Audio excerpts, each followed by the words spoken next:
How do we learn about someone's religion? This lecture looks at how we study religion.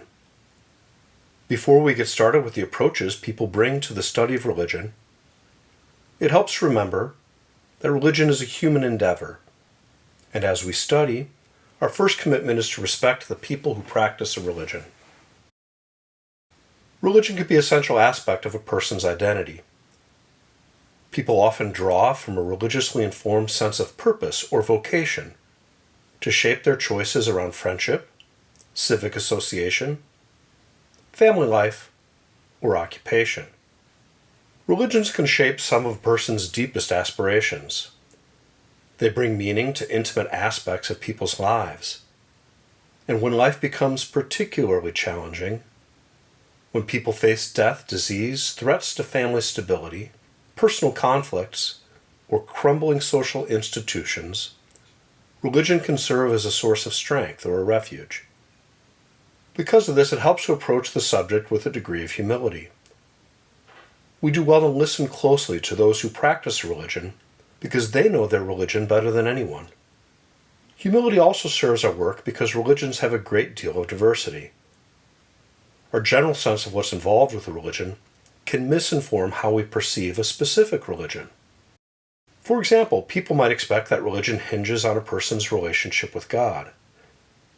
And this is true for Islam, where a believer cultivates a relationship characterized as surrender to God. But in Bhakti Hindu practice, people often turn to one of several gods for assistance. While in Mahayana Buddhism, people might turn to a bodhisattva for aid, but they do not typically see bodhisattvas as divine. Philosophical Hinduism recognizes the existence of many gods, though relationship with a deity is not considered essential to a person's journey toward liberation. And practitioners in Theravada Buddhism may well treat speculative questions about the existence, nature, or approachability of supernatural beings as unnecessary to the central aim of religious practice, the alleviation of suffering. If we approach each religion without preconceptions, we are less likely to misunderstand the intentions or experiences of the people who practice it. Within each religion, we also find internal diversity.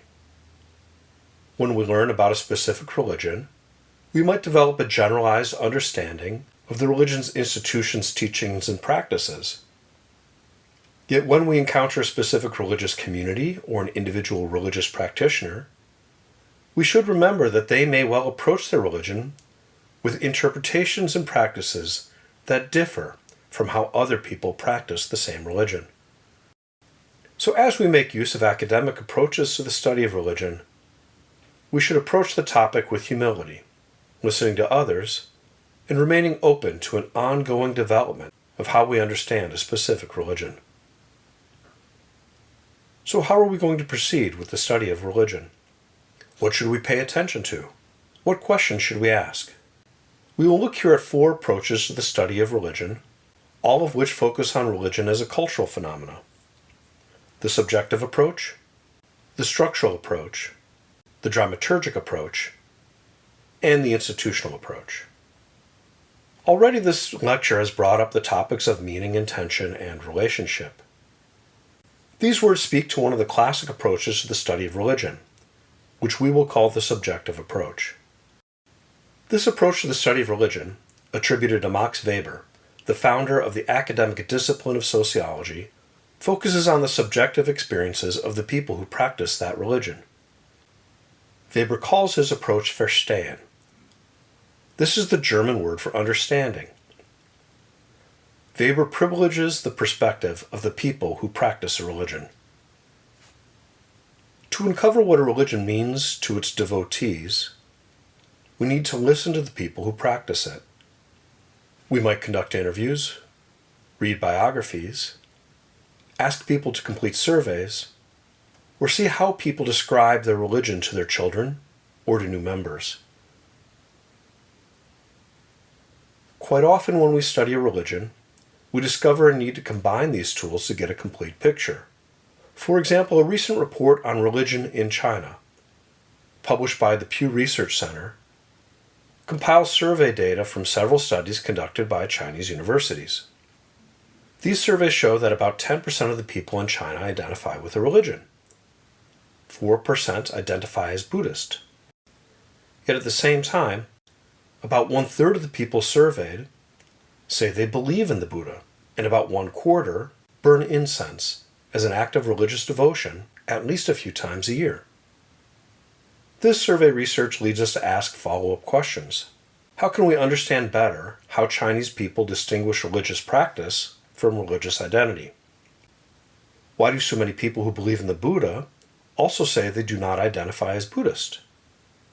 Why do people choose not to identify with a religion, though they have a fairly regular devotional practice? To answer these questions, we will need to ask people about it. We could interview people to understand better what their religious practices mean for them. A second approach to the study of religion, which scholars call structural, looks at the symbols of religious culture. This approach to the study of culture, attributed to sociologists like Michael Foucault and Mary Douglas, encourages us to focus first on the relationships people trace among their symbols. Often, for example, people use symbols to name contrasting values. Is something practical or speculative? Is it sacred or profane? Is it ritually clean or ritually unclean? Is an action meritorious or ordinary? Do we see a habit as virtuous or vicious? To see how this approach works in practice, we can look at this familiar parable. A man fell victim to robbers as he went down from Jerusalem to Jericho. They stripped and beat him and went off, leaving him half dead. A priest happened to be going down that road, but when he saw him, he passed by on the opposite side. Likewise, a Levite came to the place, and when he saw him, he passed by on the opposite side. But a Samaritan traveler, who came upon him, was moved with compassion at the sight. He approached the victim, poured oil and wine over his wounds, and bandaged them. Then he lifted him up on his own animal, took him to an inn, and cared for him. The next day he took out 2 silver coins and gave them to the innkeeper with these instructions. Take care of him. If you spend more than what I have given you, I shall repay you on my way back. Which of these 3, in your opinion, was neighbor to the robber's victims? The scribe answered, the one who treated him with mercy. Jesus said, go and do likewise. This story hinges on the symbolic dyad of neighbor versus stranger. At the outset, a listener might expect the distinction between neighbor and stranger to break along ethnic boundaries between Jewish and Samaritan people. But this parable takes an unexpected turn.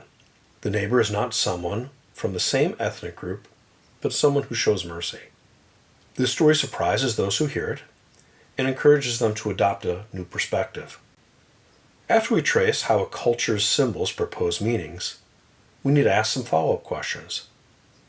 How literally do people take this part of their culture? Does a person's culture compete with values from other cultures like ethnicity, nationalism, capitalism, therapy, sports, etc.? How relevant do people consider their religious culture compared with the other cultures in which they participate? Do they use their religion as a support for these other cultures? Does their religion critique their other cultures? Do the cultures simply coexist in a person's life as separate and distinct ways of living? The structural approach to studying a religion helps us learn about the meanings a religious text or ritual promotes. Then it encourages us to ask questions about how much of a difference this makes in the lives of the people who practice the religion. A third approach to the study of religion, called the dramaturgic approach, focuses on the relationship between ritual and social life. Religions use rituals to reproduce religious meanings. But instead of asking the people who participate in these rituals what they mean, this approach looks at how rituals act as teachers, giving lessons about how to act in various social settings. It looks at how rituals propose social scripts for how people should treat each other. Whether we bow, offer special greetings when we initiate or conclude our interactions, or greet elders with a special gesture, rituals can promote social scripts for how to value members of a community. As people transition from one phase of life to another, rituals propose social scripts that remind a community to shift their habits of interaction. When someone breaches a community's social norms, rituals propose social scripts that indicate when it's appropriate to shun them, when to offer them an opportunity for penance, and when to restore their standing in a community. Let's look at the Ojibwe berry fast as an example of a cultural ritual that promotes social relationships among adolescent girls and women. A number of Ojibwe communities in the northern tier of the Great Lakes region in the United States and in Canada have restored a coming-of-age ritual that had once been outlawed both in Canada and the United States. When a girl starts her first menstruation period, the community might hold a ritual that marks the start of a year-long period of transition. During this year, the girl might fast from eating strawberries, take a break from typical chores at home, and refrain from attending community events. Instead, she spends additional time with the adult women in the community and works on personal growth. Girls during this time are said to be susceptible to having visions. A story of one of these visions speaks of a girl being approached by a bear that becomes smaller as it draws closer. Then the girl becomes the bear, which makes her feel strong. At the end of this year, the community might have a celebration to mark the end of this year of transition. So if we look at this ritual as a teacher of social scripts, we see that the ritual encourages women to recognize that their power as women emerges both from biological processes and through the relationships women establish among themselves. At the end of this year, a girl's relationships with the women in her life have had time to change. She has been encouraged to learn about how to find support in these relationships, just as she starts her journey through adolescence.